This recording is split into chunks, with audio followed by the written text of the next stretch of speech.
Welcome sa Panlasang Pinoy! Guys, sobrang excited ko para sa episode na to dahil first time natin na magluluto sa likod bahay. Alam nyo, pinilit ko talaga. Kahit na mainit at maalinsangan, kailangan talagang mangyari nito eh. Kaya naman, nag-set up na ako at ito na nga guys. Ready na tayo para magluto ng chicken afritada. Pero hindi to yung basta-basta lang ha. Meron kasi akong secret ingredient na ginamit dito na mamaya hindi na secret kapag sinabi ko sa inyo, no? Mas magiging masarap at malinamnam itong ating afritada. Na-enjoy ko nga talaga yan eh. O guys ha, ito yung mga sangkap na kakailanganin natin. Kung handa na kayo, tara na. Umpisa na natin to. I-prepare muna natin yung mga sangkap. Dito muna tayo sa bawang. Kailangan muna nating balatan to, i-crush at hiwain. So kung napansin niyo kanina, hiniwa ko yung matigas na dulo ng bawang bago ko balatan. Mas madali kasing balatan kapag ginagawa natin yon. At pagkabalat nga, kinakrush ko na yan. So yung puwitan lang ng kutsilyo ang gamit ko. Kung meron kong almirez, mas maganda yun dahil mas madali, di ba? At once na makrush na natin yung garlic, meron kayong option. Pwede nyo pang i-chop ito or pwedeng kahit crushed garlic, okay na yan eh. So nasa sa inyo eh. Next naman, itong sibuyas. Medyo may kalakihan yung gamit kong sibuyas. Pero mas maganda yan kasi mas maraming sibuyas para sa ating chicken afritada, mas masarap. So ang pag-prepare sa sibuyas, obviously guys, no, kailangan muna nating balatan muna bago natin hiwain. Sinusubukan ko pang hatiin sa gitna yan eh. Kahit na slant yung pagkakahiwa ko, pwede na rin yan. Sabay chop ng sibuyas, di ba? So nasa sa inyo kung gaano kalaki yung hiwa ha. Or kung gusto niyo mas mabilis, pwede kayong gumamit ng food processor dito. Naninibago ako dito sa panahon na to. Dahil sobrang init at sobrang humid, konting kilos lang guys, pawis agad. Kaya nag-hydrate ako. Napansin nga ni Day agad eh. Kaya yun, to the rescue kagad siya. Sweet, di ba? O tara na nga, ituloy na natin yung pagluto. Yung bell pepper naman yung i-prepare natin. So dalawang kulay ng bell pepper ang gamit ko. Merong kulay green at may kulay pula. Pero pwede kayong gumamit ng kahit anong kulay lang ha. Kahit isang kulay, walang problema. Kaya naman dalawa yung bell pepper na gamit ko guys ay para mas maganda sa mata. Parang kulay Pasko lang, di ba? Nagko-complement sila sa isa't isa. At itong bell pepper ini-slice ko lang into squares. Kung gusto ninyong damihan pa yung bell pepper na gagamitin para sa inyong chicken afritada, please feel free to do that. O yan, okay na to. Alam nyo, habang nagpe-prepare ng mga ingredients, bigla ba namang may bumisita sa atin? Dito lang sa likod bahay, sakto guys, may dumaan ng mga sandhill cranes. Alam nyo guys, sagana sa wildlife itong nilipatan namin community. Mabuti nga hindi alligator yung bumibisita, di ba? O ito naman, yung carrot. Nakita nyo ba yung bangs ko ngayon? Ayos, di ba? Pagdating sa carrots naman, binabalatan ko lang yan. So pinakamaganda pa rin guys, gamit kayo ng vegetable peeler. Ito pa pala guys, no, yung mga pinagbalatan, hindi ko tinatapon yan basta-basta. Pinagsasama ko yan. Gumagawa kasi ako ng compost. Alam nyo yun, yung parang magsisilbing fertilizer. Okay na okay yan dun sa mga itatanim nating mga halaman at gulay, di ba? Mas magiging mataba yung lupa. At yun nga guys, yung carrots naman, hiniwa ko lang yan. Tapos yung patatas naman. Eto, subukan natin. Minsan kasi nakakatsamba ako na makahiwa ng balat ng patatas na walang putol. Kaya, ala, naputol. Sige na nga, itutuloy ko na. Kapag kutsilyo kaya gamitin ko. Pero mas madali kapag peeler, di ba? Oo nga. Wag na nga lang. Pahirapan, magbe-vegetable peeler na lang ako para tuloy-tuloy na tayo. So yun guys, pagdating sa patatas, simple lang no. Binabalatan ko lang. Mamaya hugasan pa natin yan Okay, hihiwain ko lang to Ang dami ng patatas Sana may shortcut. Sana pwedeng isang parang samurai na hiwa lang. Wow! Wag na nga lang. Tuloy na natin. Pagdating dun sa hiwa dito sa chicken afritada guys, mas malaki to dun sa hiwa ng menudo na patatas. Yung sa menudo kasi parang dice lang yung laki, di ba? Dito mga 4 times. At pagkatapos nga, nilalagay ko yun sa bowl at binababad ko sa tubig. So dalawa yung purpose ng tubig Una, yung tubig nililinisan na to. So nahuhugasan na natin. Tapos kapag binabad pa natin sa tubig, maiwasan natin na mag-brown or mag-black yung potato. Dahil nga hindi natin siya naiiwan sa open air, diba? So hindi siya mag-oxidize. Next naman, itong hot dogs. Ini-slice ko lang tong Pinoy Red Hot Dogs. Bakit nga ba Pinoy Red Hot Dogs ang tawag natin dito? Dito kasi guys sa US, bibihira lang ang pulang hotdog. Sa mga Pinoy stores yun ang mabibili yan. Karaniwan ng hotdogs dito maputla. O yun, di ba? Dinamihan ko na nga itong hotdogs para sa mga kids para mas ma-enjoy nila. At next naman yung chicken. Naririnig niyo yun? Mga lahawin yun guys, seryoso, lumilipad doon sa likod ko. Akala nila katropa nila yung aking hinihiwa. Hindi nila alam manok to, no? Sabi sa inyo, daming wildlife dito eh. Itong chicken guys, sinisigurado ko na talagang matanggal natin lahat ng mga taba.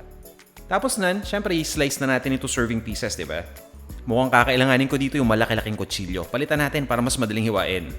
So okay na tong chicken drumstick, itutuloy ko yung paghiwa. Magpapalit lang ako ng kutsilyo. Ito na yung ating cleaver para talagang pati buto hiwa, di ba? So yan, hinihiwa ko lang tong chicken habang nililinis at tinatanggal ko rin yung mga extra fat. Nakita nyo yung extra fats na yon? Tsaka yung mga taba-taba. Kapag niluto natin yan guys, maraming chicken oil ang magagawa natin dyan. At gumagamit din pala ako dito ng green peas. So yung gamit ko yung tinatawag na frozen green peas. Pero pwede kayong gumamit ng green peas o yung gisantes na nakalata ha. So okay din yun. At syempre, tomato sauce. Maliit na lata lang gamit nyo dyan, around 8 ounces. At syempre, kailangan natin ng gata, nor ginataang gulay recipe mix. Ready na lahat ng mga ingredients natin. May chicken na tayo, potato, bell peppers, tomato sauce. Okay na rin yung ating nor ginataang gulay recipe mix along with the rest of the ingredients. O ano pang hinihintay natin? Tara, umpisa na natin ang pagluluto. Kailangan lang muna nating painitan itong pan. Mamaya natin lalagay yung mantika, no? Grabe, ano? Ang init na sa paligid, tas ang init pa na nasa harap ko. Parang gusto ko nang tumalon. Mamaya na, magluluto muna ako. Pero mamaya talaga gusto ko mag-swimming eh.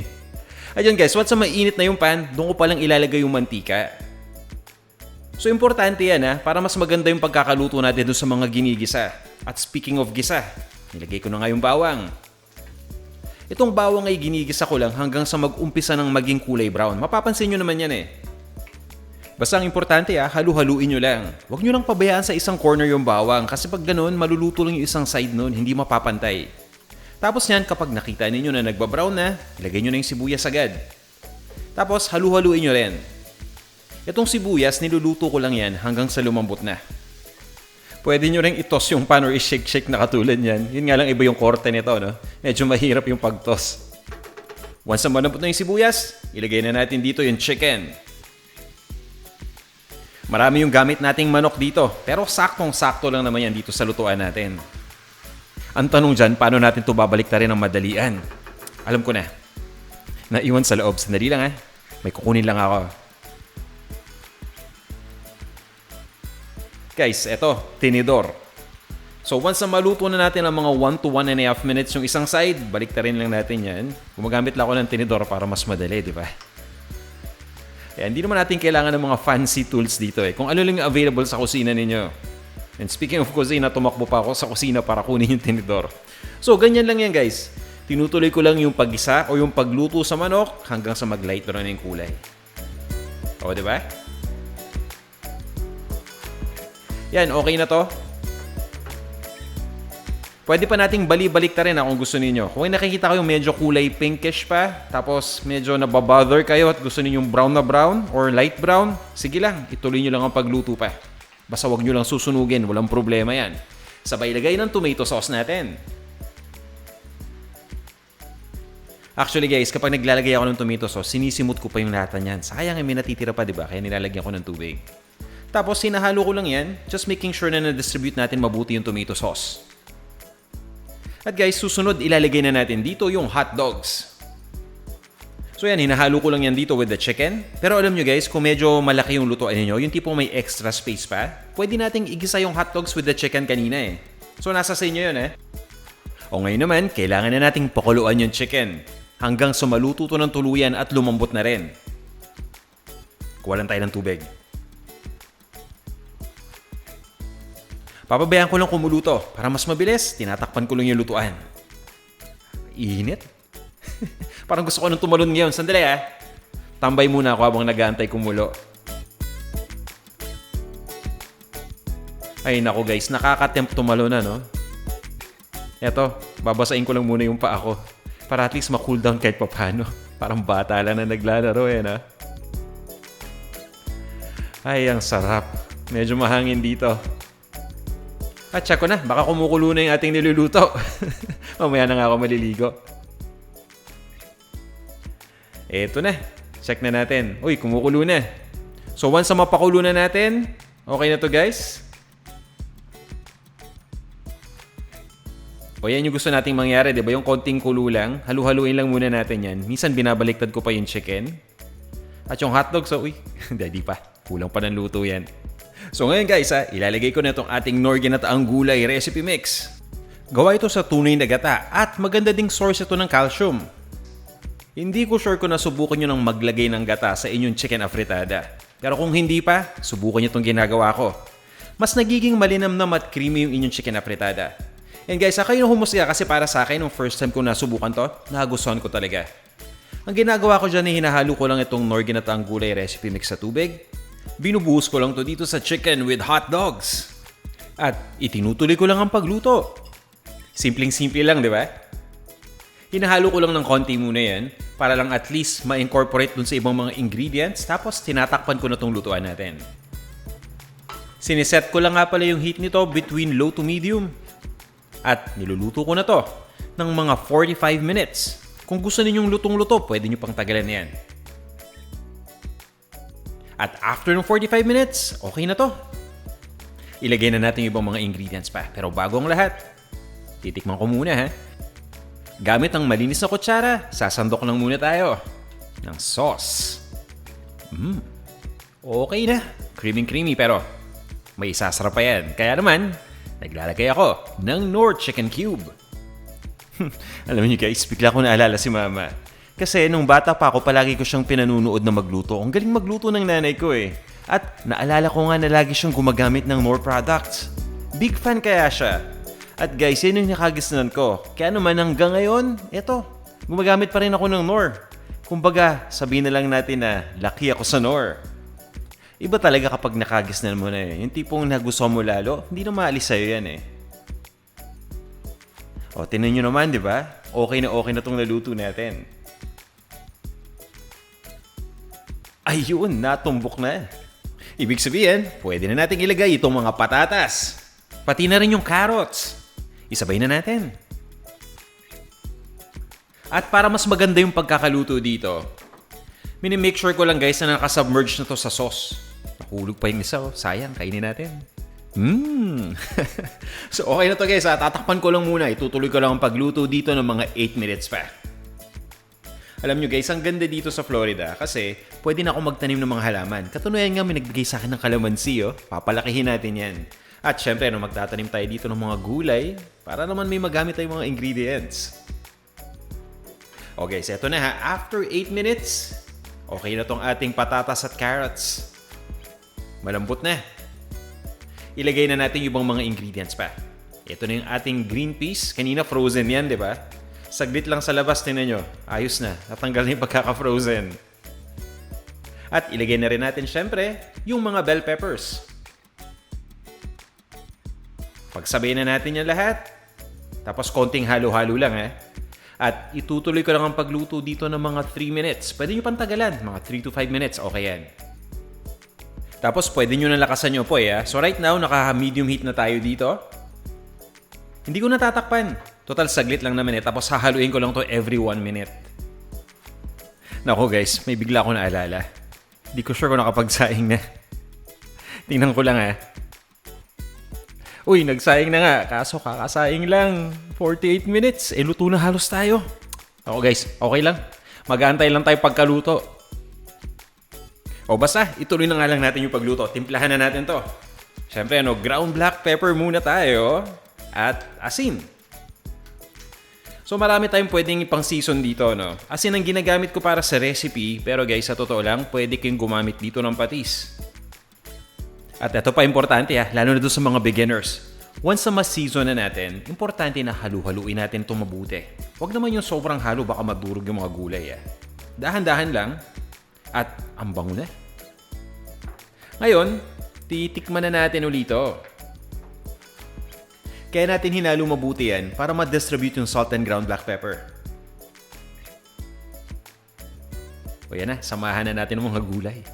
O diba? Napaka-nutritious talaga itong ating chicken afritada. At ayos pa ang lasa. Nakaka-excite na guys. So ready na to. Ilalagay ko lang muna sa isang serving plate habang nag-aantay na maluto yung kanin. Naririnig ko na sila sa loob Magsuswimming daw muna sila bago kumain. May time pa dahil yung kanin hindi pa naluto mabuti Pero for us right now guys, ipi-plate na natin itong ating chicken na fritada sa gata. Look at that, oh, di ba? Ang sarap naman tingnan. Parang gusto ko nang kumain agad eh. Parang gusto kong kumurot. Yan, ready na to. Kung may sinaing na kayo guys, pwede nyo nang iserve to kagad. Eto na, ang ating chicken afritada sa gata. O guys subukan nyo tong ating recipe gamit ang Knorr Ginataang Gulay Recipe Mix at Knorr Chicken Cube na rin. At yun nga guys, habang nag-aantay ng sinaing, nag-swimming na muna sila. Habang ako, hindi pwede, baka mapasma, mamaya na lang. Kaya yun, naghain na muna ako nung na-ready na yung sinaing. Sigurado gutom na gutom yung mga mamaya. Kapagod ka ka-swim, di ba? Ang sarap nito guys, oh. Saktong-sakto yung kanin. And guys, true enough nga no, gutom na yung dalawang chikiting ko dahil nga napagod kakaswim. Pero alam nyo, na-enjoy ko talaga itong ating chicken afritada sa gata. Naparami yung kain ko. At ang sarap pa ng dessert guys, meron kaming fresh mangoes, so diba? Ay, meron pa pala akong isang ginagawa kapag ang ulam ko ay ganito. Kumukuha ko ng patis, gusto namin ni Dayan eh. So kanya-kanyang trip yan, diba? Tapos yung sa akin, yung patis ko, nilalagyan ko ng sili yan. Talagang pinipiga ko yung sili, kinakrush ko talaga mabuti para maging maanghang. Tapos hinahalo ko. Ang sarap eh. Yan, di ba? So, sa sobrang gutom nila at sa sobrang nasarapan, kinulang yung ulam kaya kailangan ko pang mag-replenish. So, yan.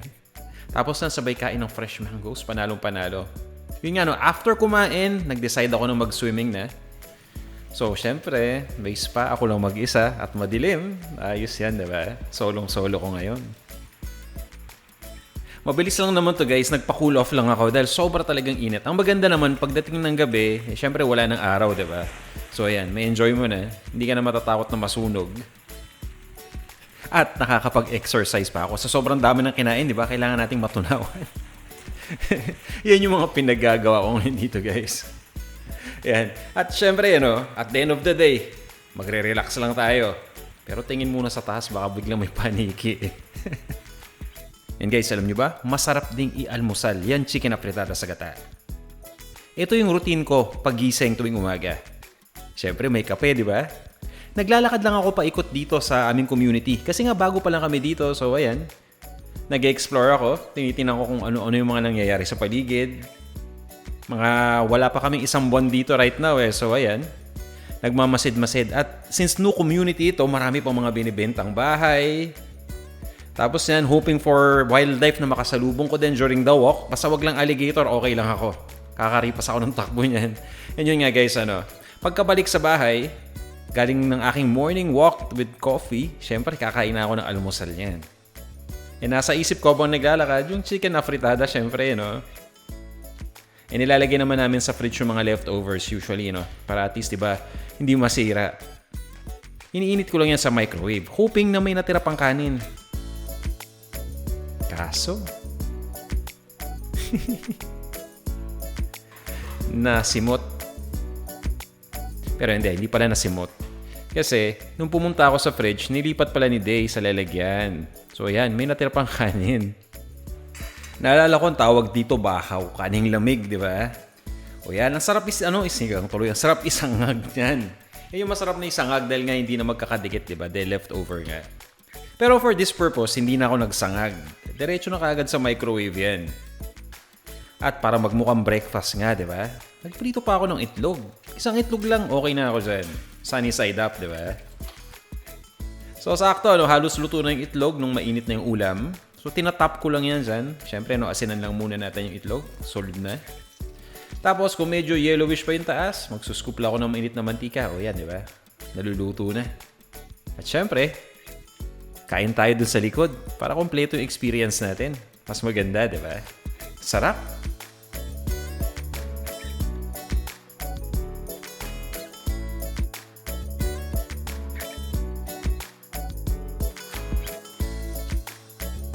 Guys, na-enjoy ko talaga yung pagkain na to, Naka-day 4 pa. Paano ba yan? Solved na naman ako. Parang gusto ko rin matulog, Oo nga pala, bago ko makalimutan. Kung meron kayong mga recipe request or suggestions, paki-comment lang And gusto ko sanang malaman pala kung nasan kayo ngayon habang pinapanood tong video na to. Baka pwede namang paki-comment yung location ninyo. Sana lang lumaki na tong kalamansi na to kaagad, para magamit na natin. O paano guys? I'll see you in the next video,